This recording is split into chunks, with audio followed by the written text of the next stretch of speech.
And so welcome to all of you, those present in the room, those who are watching on Zoom who registered for the event.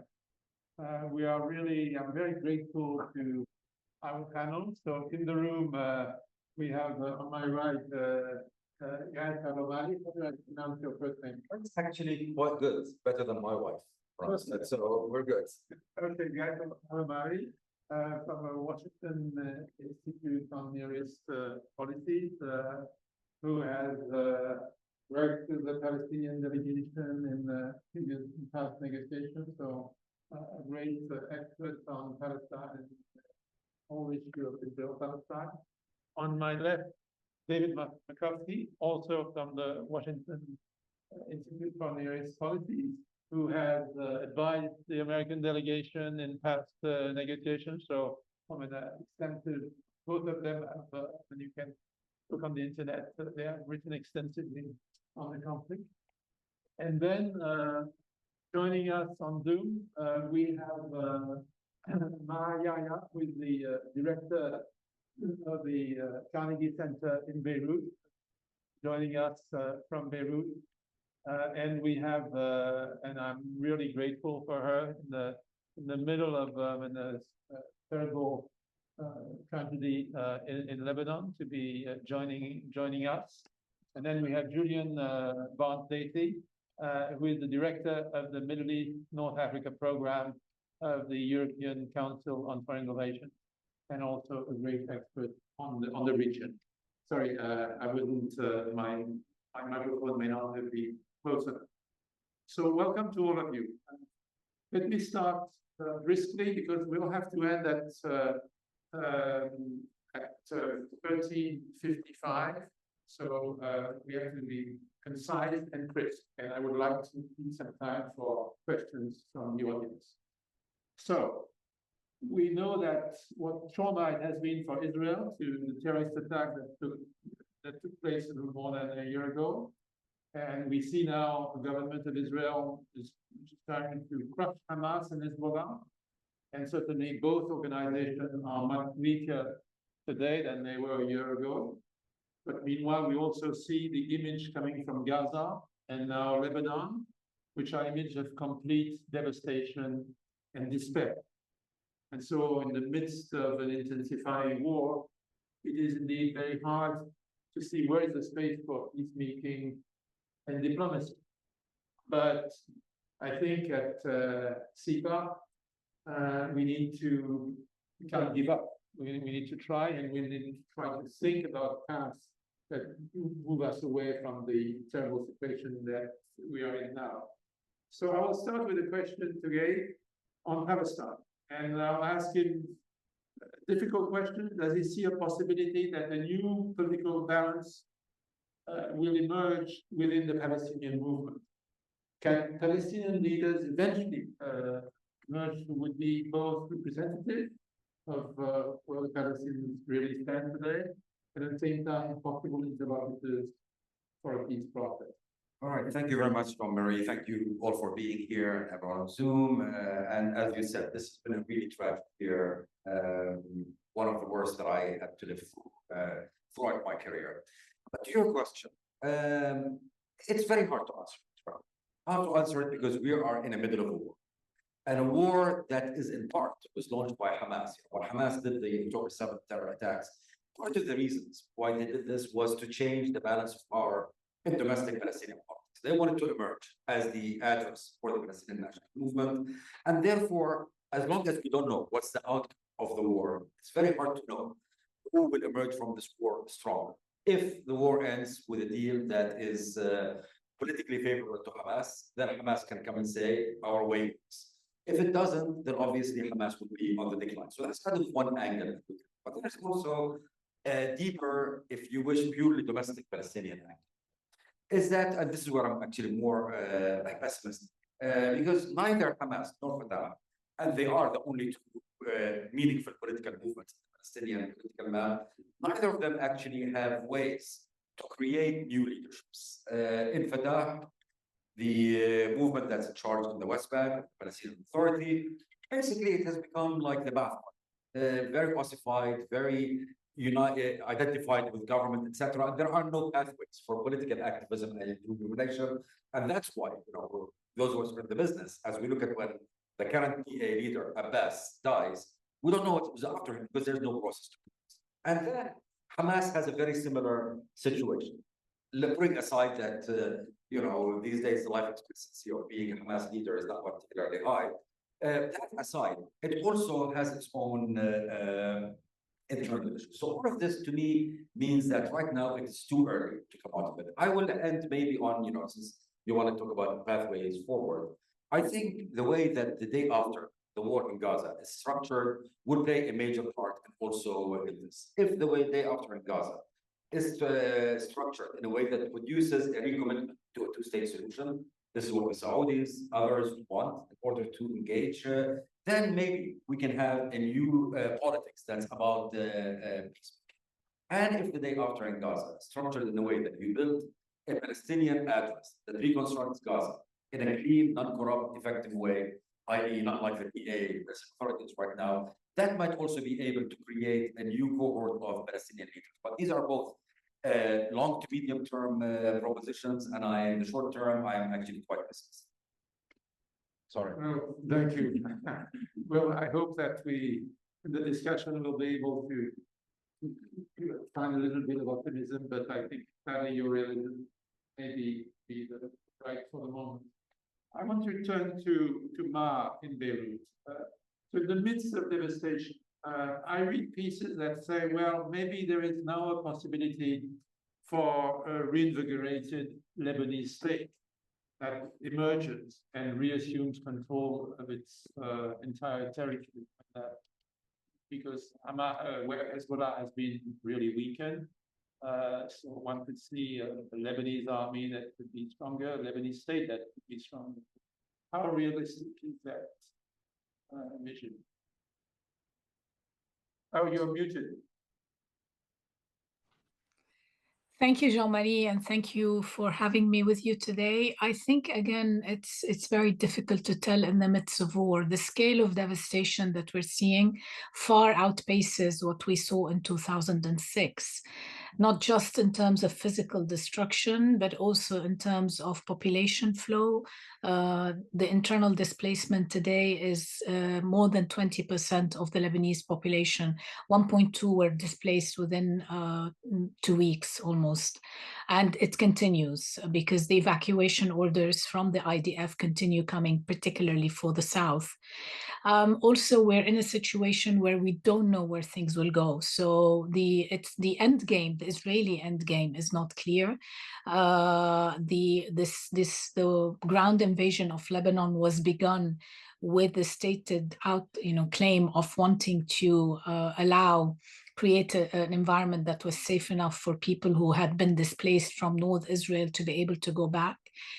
Yesterday, Benjamin Netanyahu was telling the Lebanese they have one of two options. They either get rid of Hezbollah or they face they become another Gaza, literally. So, and what we are seeing today are a repetition. There is a Gaza 2.0 in terms of tactics, in terms of the scale of the destruction of urban areas, not only in the southern suburbs of Beirut, but also in the south and in the Bekaa. The targeting of health centers, already 4 major hospitals and multiple health centers are out of commission.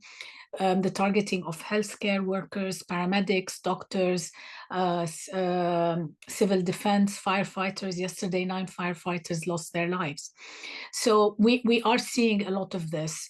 Meanwhile, the entire south has been declared as a maritime, there's a maritime blockade, basically, from Sidon all the way up to the border.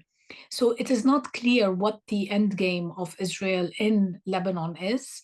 And now we're talking about regime change. I mean, effectively, what they are saying is they want some sort of revenge. I mean, there was already discussion about regime change in Iran the day before. Benjamin Netanyahu also was talking about the new order in the Middle East the day before Iran attacked Israel last week. So in this kind of a context, it becomes very difficult to be able to see. I think Lebanon is at a crossroad today. One, it is all of this is happening in a context of a lot of internal frictions. Hezbollah did not leave a lot of friends over the past, I would say, since 2005. It's been increasingly in contention with other communities in Lebanon, accused of being responsible for a string of assassinations. I mean, I won't go through all the internal dynamics. So there is a lot of friction now and a lot of concern that this could erupt in some forms of civil strife. I wouldn't go as far as saying that it would be a civil war, but definitely we are seeing tensions on the ground in terms of, you know, there's a kind of two opposing tendencies. One tendency has been to open doors, and there's this sense of national coming together to help the displaced, to help the injured of the pager terror attack, etc., and the broad-based support. But at the same time, there's a lot of resentment of Hezbollah and worry about where that could go next. Meanwhile, you've got internal political parties that are also trying to see how they can capitalize at this moment where Hezbollah has been badly hit. I think it's very premature and very, it's very premature for people to say this is the end of Hezbollah. They're still operational on the ground. Let's not forget this is a group that has a political arm. It has MPs who are functioning in parliament. It has a network of civil society organizations that are still active on the ground and have been effective in helping some of the displaced, not all of them. And it has, and it includes health centers, etc. And it also has the military arm. And it's the military part that has taken the largest hit over the past year. The pager attack impacted some of the civil sector workers. And then, of course, the assassination of Hassan Nasrallah had the massive impact on the political, and now we hear, maybe, we don't know yet, his potential successor, Hashim Safieddin. So they've been hit from three different angles, and I think it will take time to see how they, you know, how they're going to manage this. What is very clear is that there was an attempt last week between various political actors to try and find some sort of a roadmap out of this internally, which would include unlocking the presidency. Lebanon has been without a presidency for 2 years, and finding a way towards a national dialogue that would also include the implementation of Resolution 1701, which requires not only that Hezbollah move away to the Litani, about 8 to 10 kilometers away from the border, but also references Resolution 1559, which is about the disarmament of all and the implementation of the Taif Agreement. So this was in the works, and then the foreign minister of Iran visited Lebanon and effectively said the decision lies with me. He was there to support Hezbollah and to say, even though the political leadership and Hezbollah has taken multiple hits, however, you know, they're there to provide support. I'll say two things. So Lebanon is at a crossroad. We could go down increased internal tensions, or we could go the route of possibly some sort of a new social contract between the different communities, as well as, you know, reviving Lebanese state institutions that have really been weakened over the past 5 years with the economic and financial crisis. But I think it's a very, very tenuous situation. The health sector is, I mean, the UN is saying it's on the verge of collapse. It can't cope with the amount of injuries and deaths it's been having to deal with over the past, especially 2.5 weeks. And the tensions are quite high. At the same time, I think we're all waiting now in the here and now, in the immediate. Everybody is waiting to see what will happen, how Israel is going to respond to Iran, and then what that will mean when Iran, whether Iran then will also react or not. It probably will. I think that will have also major implications in terms of what happens in Lebanon after that. I read visit of the foreign minister of Iran as being there to try and not only shore up support for Hezbollah and say we still have your back, but also to say we're the ones who will make a decision. And it's also to reinforce this axis of resistance that ultimately, let us not forget the role of these groups, in a sense, were as the first line of defense for Iran. So they're there to defend Iran and not the other way around. And this kind of response to the question in terms of why hasn't Iran, I mean, I've been asked this a lot, why hasn't Iran gotten involved directly in the conflict in support of Hezbollah or in support of Hamas, etc., over the past year? Other than it's obviously a pragmatic actor, and Jean-Marie, you and I have spoken about this many times. I'll stop here and I'm open to questions. No, thank you very much. And I was reading this morning actually an article by Jörg Stilterman from the International Crisis Group on what he calls the patron's dilemma, and the fact that Iran doesn't fully control the Hezbollah, and that it certainly doesn't fully control Hamas. And Iran apparently was not happy that Hamas took the initiative of the terrorist attack without consultation with Iran. I want to turn now to David.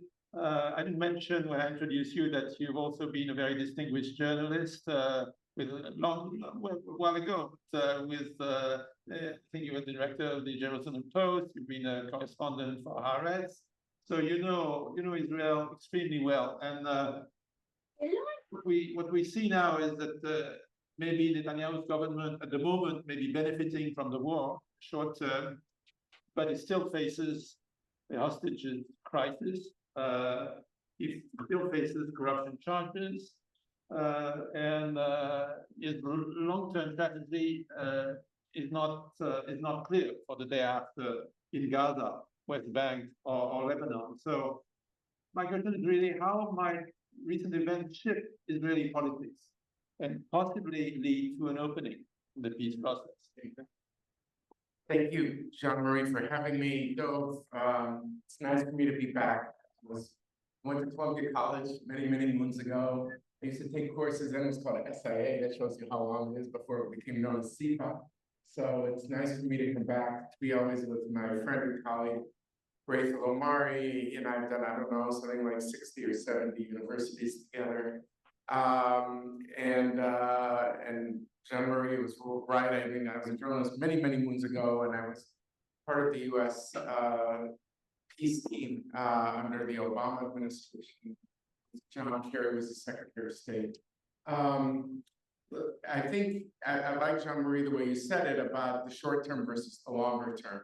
I mean, short term, things look pretty bleak in terms of there's wars on 3 fronts. I could say 7 fronts if you count Yemen and all these other places, militias in Syria, militias in Iraq. But the main 3 are clearly Gaza, Lebanon, as we just heard, and Iran. And we are in the middle of the fog on the Iran issue. Israel says it will retaliate, but we will see. Look, I think in the short term, Netanyahu's coalition is solid. He's got 68 seats out of 120. He was at 64. He just got an addition 4 more.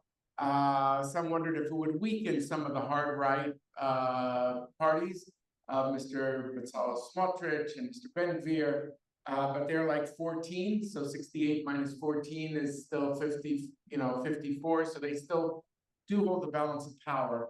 Can they make it to term? Virtually no Israeli government has ever made it to term till 2026. So it looks so hard in the wool, certain in 2024, I wouldn't take to the bank, because this is way I could draw a straight line of extrapolation till 2026.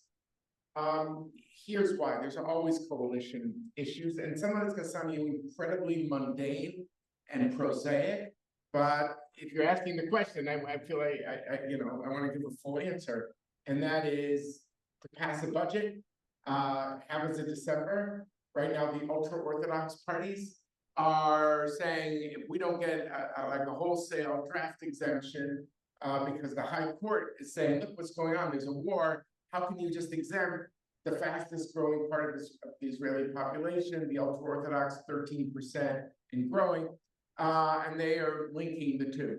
So the government could collapse if there's no budget in December under Israeli law. You have 90 days to try to patch things up. By March, there's no government. So, I mean, that's just one configuration. Two, you could see a hard right person like Ben-Gvir thinking the numbers would go more in his way, and he would say, I'm going to say that Netanyahu is squishy soft, and he leaves. Now, right now, after October 7th, I think many thought that he would have an incredible surge to 20, 30 seats. No, he didn't. So I don't know if that will happen. There might be other things.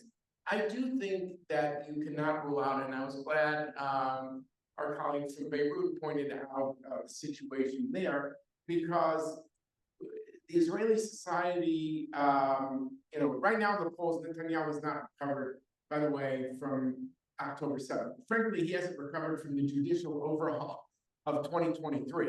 His polling numbers are consistently poor. I don't think the coalition is led in any poll. I know there's such a thing called the shy Tories. We wonder about in our country, the United States. Are there right-wing people that don't speak openly to pollsters? And so how much can we rely on the polls? But the polls have been very consistent. Yes, he has recovered a bit since October the 7th. But he's still not nowhere near, he's not at 61. I would look at the public, and this is what I think is really important for you as students to distinguish between sometimes rhetoric and reality, in that the public has been in Gaza and in Lebanon before, the Israeli public. It's like been there, done that. They don't like to stay in either of these places. They felt they got out of Gaza in 2005, where they pulled out all of their settlers, which was painful for them. I know that we could have a whole discussion about the airspace and off the shore about that. But I think they were happy to leave Gaza. There's nobody that wants, yes, the hard right wants to stay in Gaza, would like even settlements there. There may be, 14 out of 120? So let's put that in proportion. But most Israelis do not want to stay in Gaza. They think this is debilitating.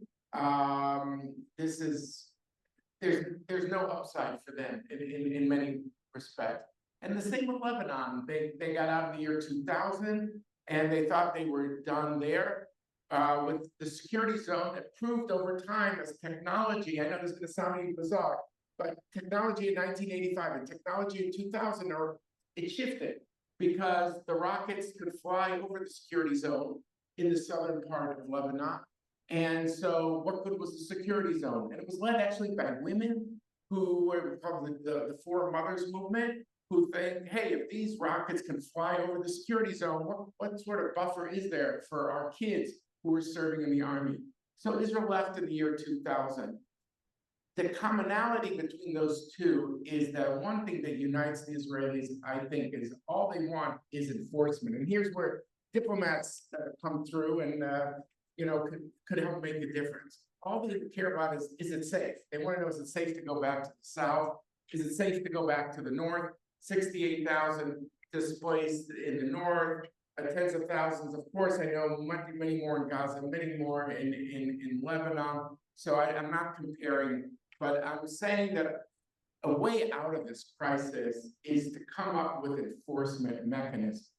If the Lebanese state, and as was alluded to by our colleague in Beirut, can assert its sovereignty and say, look, the LAF, the Lebanese armed forces are going to deploy in southern Lebanon, and it's not going to be like UN Security Council 1701, but it's going to be like she says, 1559, which is actually disarming. If they could really make sure that Hezbollah doesn't come back to the border and rockets just can't be lobbed over into Israel, there will be nobody happier than the Israelis. They don't want war. They just want to know that they can tell their public it's safe to go back. So if I had to say, what is the key here? It's enforcement that's genuine. In Gaza, I think it's more complicated than Lebanon, because here you would need the PA, and as Ray says, there's issues here, there's problems with the cabinet. ideological opposition, so we could discuss it. I just don't want to talk too long. But the goal is to find an enforcement mechanism that ensure weapons don't come back in. The Israelis don't want to go back to Gaza. They don't want to go back to it's one thing to have an incursion in southern Lebanon. It's another thing to have a security zone where they have to stay. They just want to give it over to someone, but they, someone who will actually enforce, and not like we saw in 2006, where the people who call the shots fire the shots. In the case of Hezbollah and the LLAF and UNIFIL, didn't do the job. So that's what we have to think about as enforcements. How does this link to Netanyahu's politics? It links is that if the public thinks, hey, this is debilitating, this is going on and on and on, and where's the enforcers in southern Lebanon, and what's the day after in Gaza? If the government doesn't seem to have a plan, I think it's going to erode their popularity. I'll end with this, which was the American. Our view was, all along out of the White House, the Biden White House, was to try to get a hostage for ceasefire deal in phases. Yes, start with 6 weeks, get at least 33 people out, for Palestinian prisoners be released, and use that to kind of stop the Gaza. By the way, there's relatively few soldiers compared to the war that was going on last fall. This is a fraction of what was. It's now more of a manhunt for Yahya Sinwar in the tunnel. Not exclusively so, but primarily so. But if there's no plan in for Gaza, and if there's no plan in southern Lebanon, I think the Israeli public is going to ask more and more questions. Where's the plan? Where's the plan? The U.S. had a plan.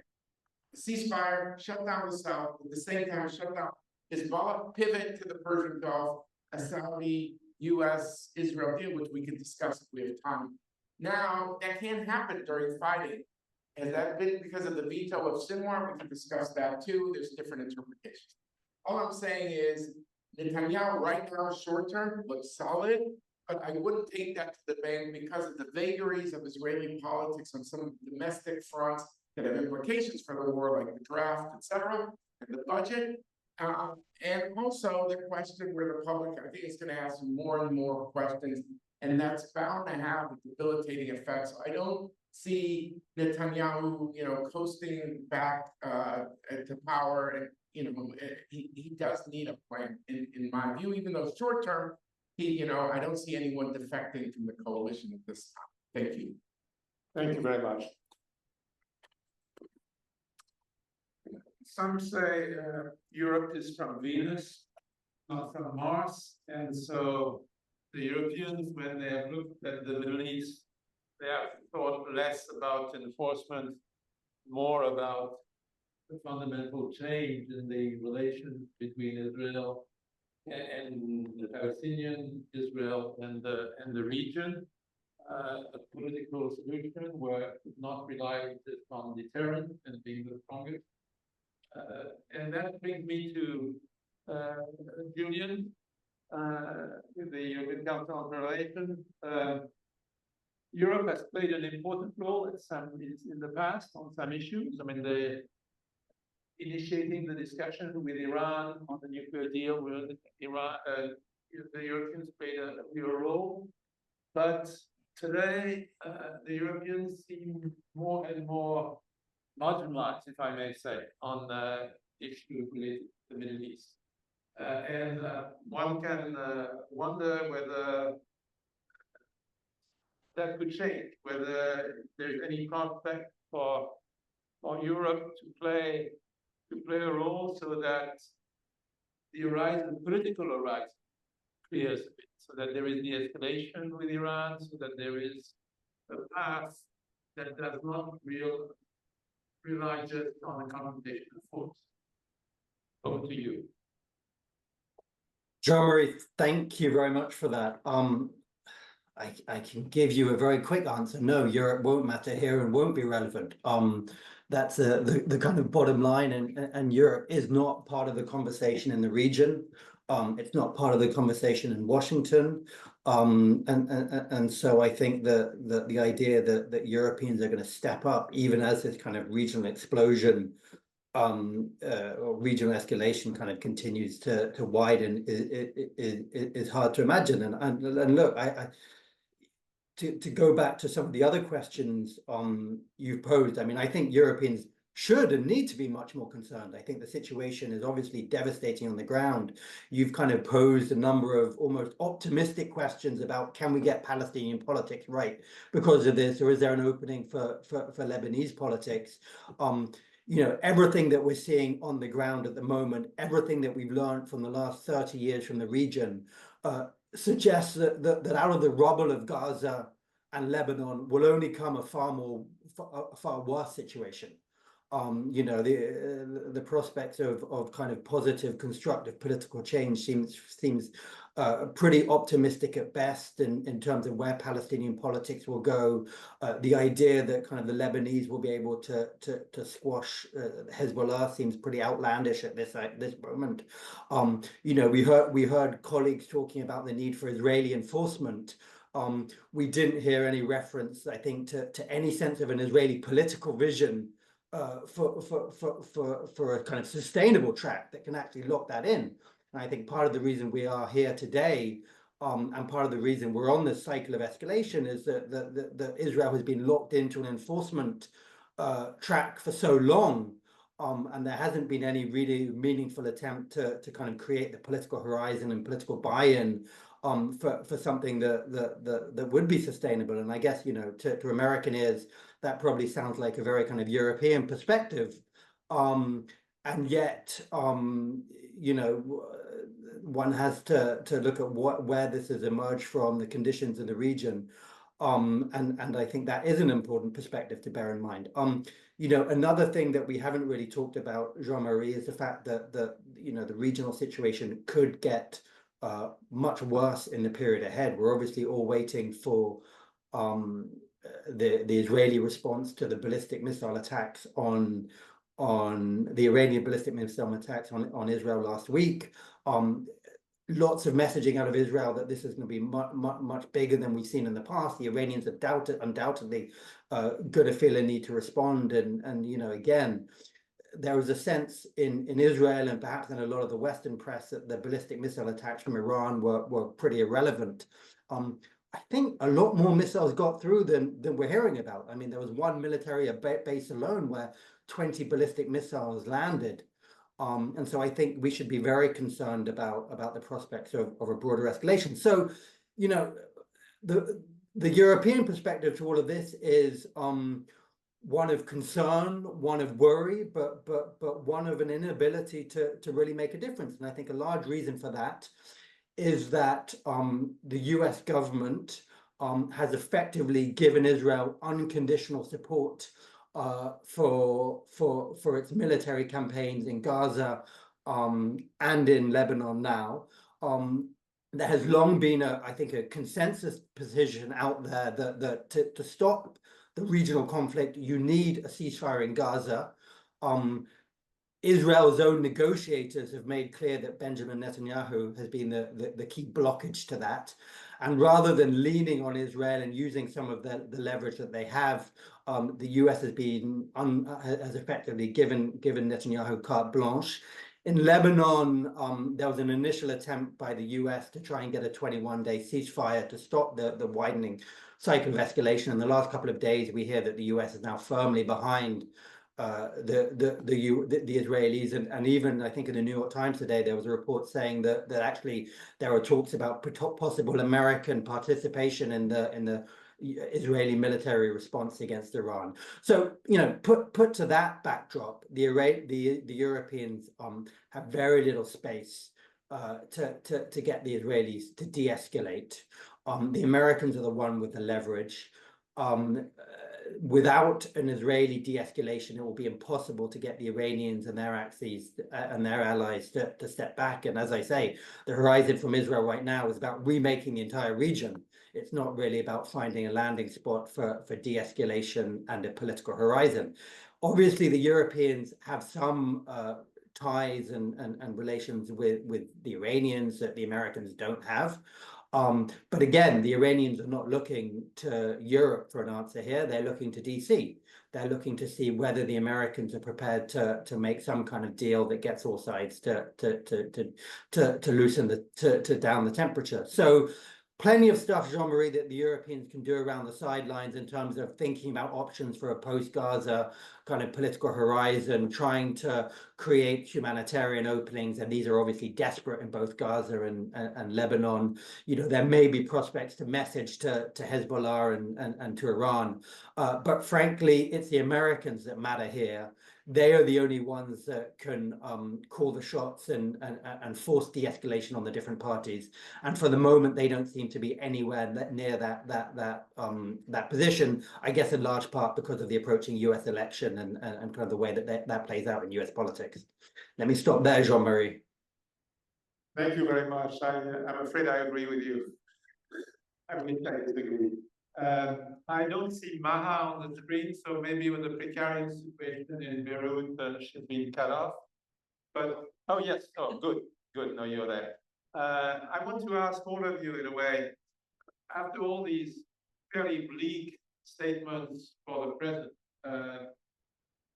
I believe personally that there is no hope of making progress without strong involvement of external actors. That the parties by themselves won't be able to make progress for a variety of reasons, and we can spend much more time on that, but we don't have time. So I would ask all our panelists to make what you, and Julien, you have already answered a bit, but what are the possibilities, what's the role of external actors? Of course, one thing's first of the United States, and it's an electoral year, so it's probably not the best time for a strong engagement. But what is the role of external actors to give some reality to a peace process that for the moment looks more like a dream than the reality? I don't know what to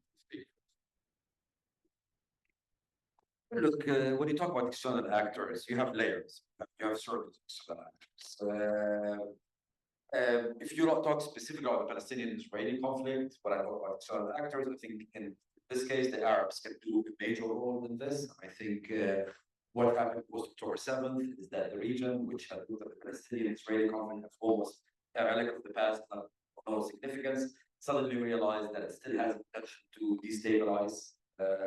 You go to Saudi today, you go to the UAE, you go to the Arab countries, and they're like, well, we need solutions. Very different from what I heard a year and a week ago when I was in some of those countries. So that's kind of one layer. And those countries can both provide assurances to Israel, assurances to the Palestinians, but frankly also a bit of tough love with the Palestinians in a way because they have strong enough relations that they can use.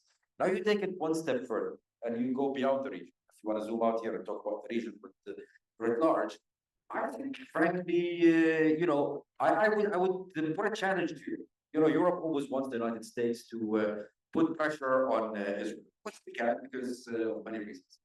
But also, without European pressure on the countries that they have relations with, strong pressure on some of their interlocutors. In Lebanon today, for example, France has a major role. Let's see if they're willing to use leverage, because de-escalation comes from two sides. Europe has always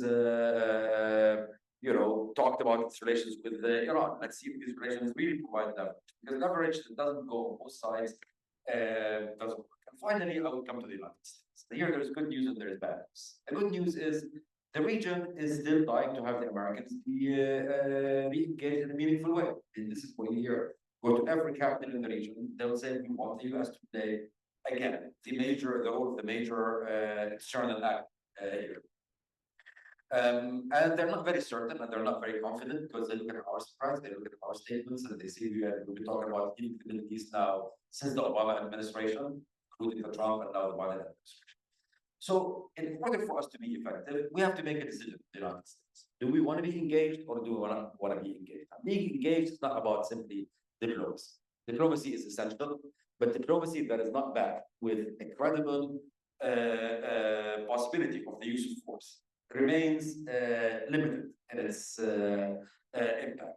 We have to decide, Are we willing to get engaged again in a muscular way? I'm not talking about being trigger happy and doing George W. Bush, let's invade everything, but also being willing to use military force, first and foremost to defend ourselves, but also to defend our allies and to show our adversaries that there is a cost to acting. If we don't do that, then I would say, as we have seen, frankly, in the last year, since October 7th, our ability to shape the landscape there in a diplomatic, political, or security lens will become very urgent.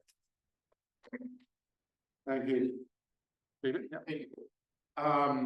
Yeah, I just want to be clear, when I spoke about the importance of enforcement, that is not as an alternative to political vision. I think you need both. Look, the United States tried to end this conflict on 3 occasions, and I was part of the third one. One was Bill Clinton at Camp David to try to find a solution on the Palestinian issue. One was Condoleezza Rice's effort for a year in 2007 and 8, called the Annapolis process. And then I would say the 10 months of us and the Obama period of Kerry, the most detailed blueprint, which we have not publicly disclosed, on the Israeli-Palestinian front. These were 3 efforts by the US to try to solve this conflict. And each time, look, I know there's gonna be finger pointing, but clearly we did have an Israeli partner who did want to, in my view, wanted to solve it. I talked to Palestinian friends in Ramallah, and Ray knows this, I heard different views about each of those 3 rounds, but we could try a 4th time. There's no doubt, but we have to know there's a chance of success, because there is a penalty for failure if the US, in my view, tries again without any chance of success. This is not good for us. So we need something that has at least a chance. I think we tried the home run, as we would call it in the US, to try to solve the whole conflict. When you swing for the fences, and I'm sorry for some of the Europeans, maybe we're not familiar with American baseball, you strike out. And maybe we can't run, put it in non-American terms, we can't run the marathon of, we could run a 5K race, but we should be able to show even somewhat an improvement on the ground. I would hope the Gulf states would, asking about the external actors working with the US, if they could be helpful on Gaza to have some sort of reconstruction authority on the West Bank, which, yes, there's a lot of Israeli disbelief saying, look, we've tried all these peace processes that fail. The world gives zero credit for Israel for engaging that they don't remember. These college students aren't even born in some of these periods, 2007, 8, 2013, 14, there's no memory. That's Hillary Clinton's view of what was. So, can we try again a 4th time? Maybe, but we need support from the Gulf, I think. And what Ray said is accurate. If you want leverage, sometimes I feel in a European context, I'm not saying it in this panel, but there are people who see the US as just, if you only squeezed Israel, you would solve the problem. But what we saw with all these peace processes, that didn't work. And so leverage is going to be applied. It's like Ray says, it has to be applied across the board. Will the Europeans apply their relationships also on the Arab side? The Arabs I talk to, whenever I raise the Palestinian issue in the Gulf, they say, David, just go away. We don't want to hear about the Palestinians. We're sick of it. The only people talk about Palestinians to us are Americans, Israelis, American Jews. Leave us alone. We've given it the office on the Palestinian issue. We poured more money than anybody, and we're just sick of it. Now, after October 7th, though, now there are people talking a little different. And so we'll have to see. But I think if there's going to be an external actor intervention, so to speak, it's going to have to be across the board and has to be applied on all sides. It's hard to synchronize all these things, and I think the US, for example, is engaged now in Lebanon, but chooses not to be out front because it fears if it's out front, this will be used to discredit the US. So France is now more out front. Where people are better equipped than me to say, what are the chances of this? But I do think we have to think on multiple fronts. If we want some success, we won't solve everything, but let's try to solve what we can solve. We shouldn't say whenever it's all or nothing in the Mideast, we know one thing, all or nothing means nothing. So let's try to do at least what we can, even if we can't do it all. Thank you. Any thoughts? Thank you, Julien. Thank you, Jean-Marie. Just very quickly, it's true there's a penalty if there isn't a solution, and frankly, we're the ones paying the penalty. Those of us in the region. The level of destruction and despair and death is just beyond the pale. I mean, what we have seen in Gaza for a year, and I'm talking now short term, what we have seen in Gaza for a year and what we're seeing in Lebanon now is just, it's beyond anything I can describe. Not just the death and destruction, but the sheer brutality of what is going on. And I think this is something we need to take into account. I won't go into the previous attempts at peacemaking. One can talk about the lack of timeframes after Oslo. One can talk about a lot of things. The Arab peace process, I mean, the Arab peace initiative of 2002, there were many, many different attempts, and I agree with you here. What I'm concerned about right now is, A, in the short term, stopping the conflict immediately. Stopping the conflict will not happen without the US. The US is the only party that can deliver on the side, that can work with Israel to get the fighting to stop and the bombardments to stop. The US has provided almost $18 billion of military aid over the past year to Israel.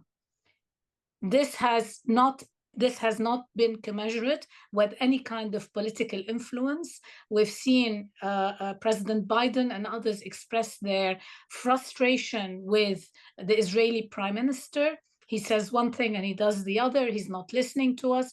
But ultimately, they're not using the leverage they have, which is to say, we're funding this war, we're funding this conflict, and unless you take into account first international humanitarian laws, but also start looking for a diplomatic way out.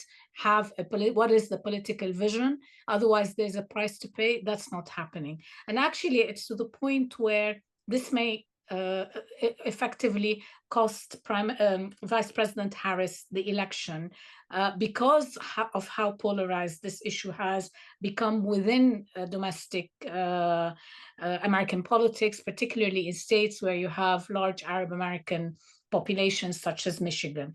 In Lebanon, the US is seen as complicit in this. It's not about, if it's not upfront, it will not be seen as complicit in the ongoing conflict. The messages we've been getting is in the last few days.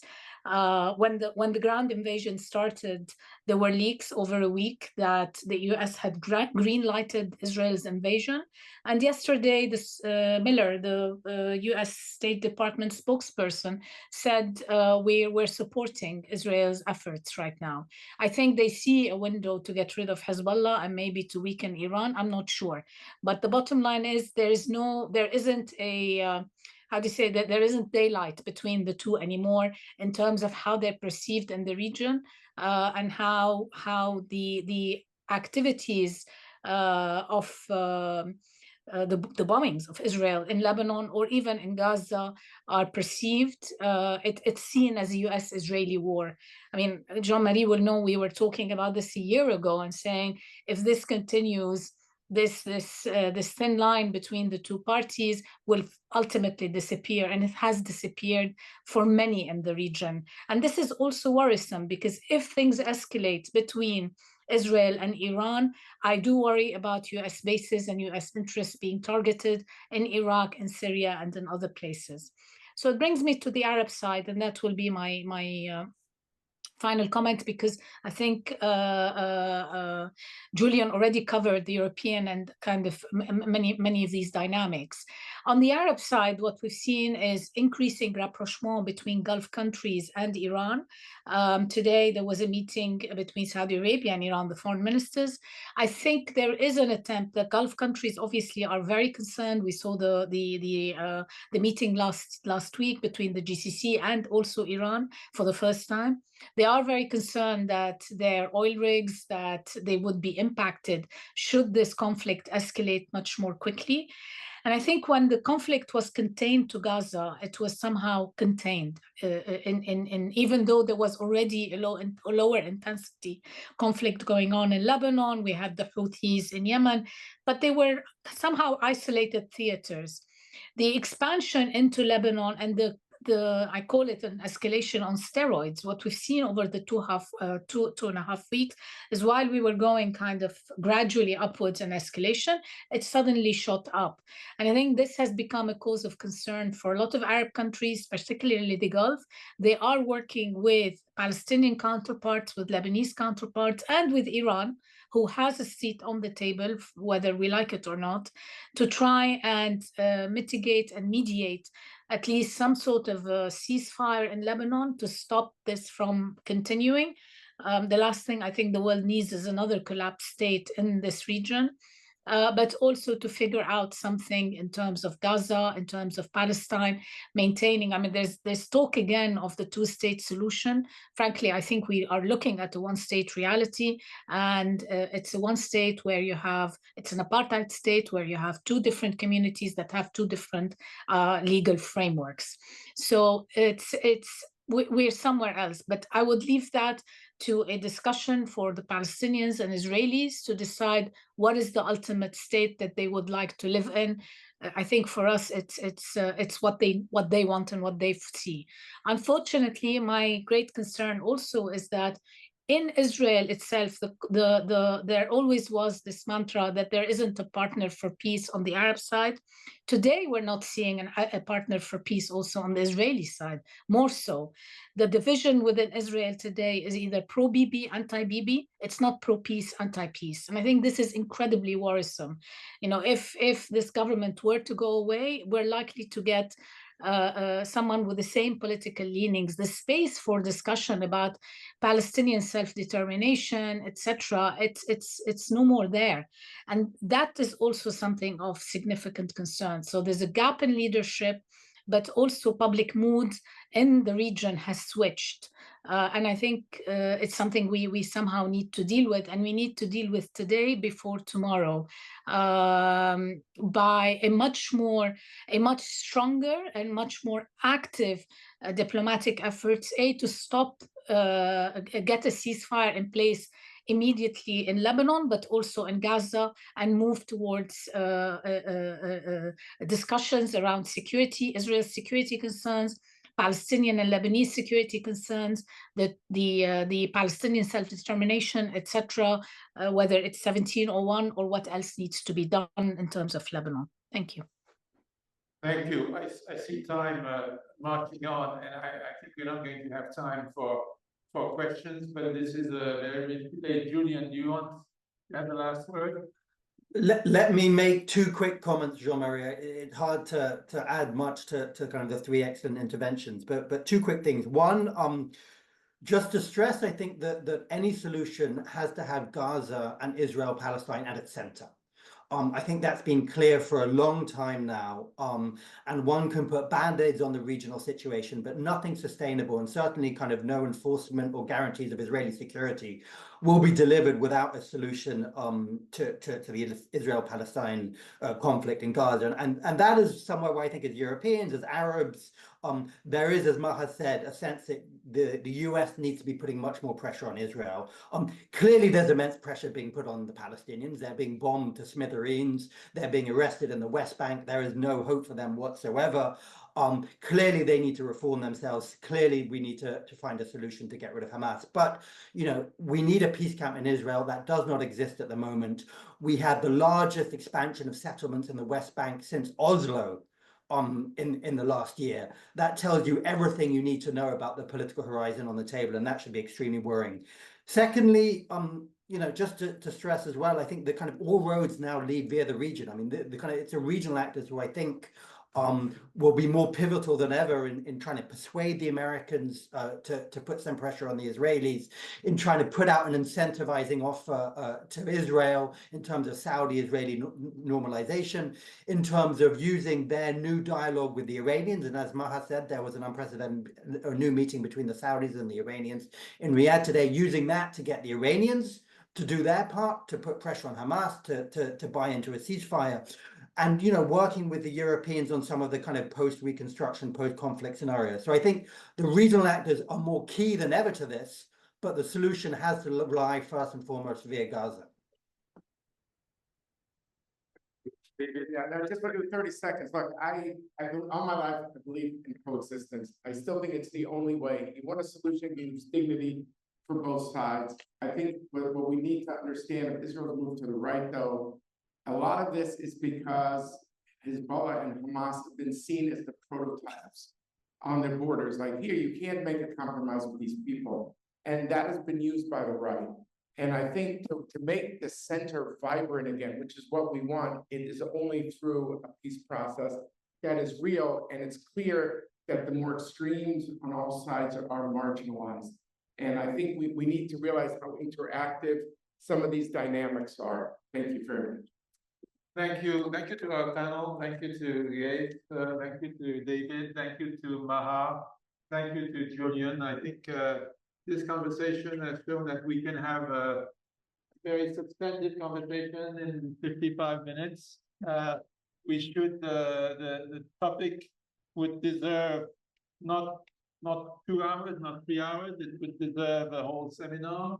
I think at Columbia and with the Ken program, we want to amplify that because we believe that it's very important, something that is immensely difficult, to have that kind of informed conversation if you want to make any progress toward peace, so that the 7.5 million Jews who live between the river and the sea, as some say, and the 7.5 million Arab Palestinians who live between the river and the sea, live in dignity and peace with their rights recognized. And this is not an easy thing to do, but I think the events that we are witnessing show that if not just for humane reasons, but for strategic reasons, if we look the other way, it will be a tragedy for the people in the region, and it will be a tragedy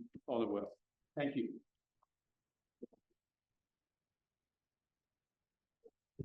Thanks very much for having us. Thank you, Jean-Marie. Bye, everyone.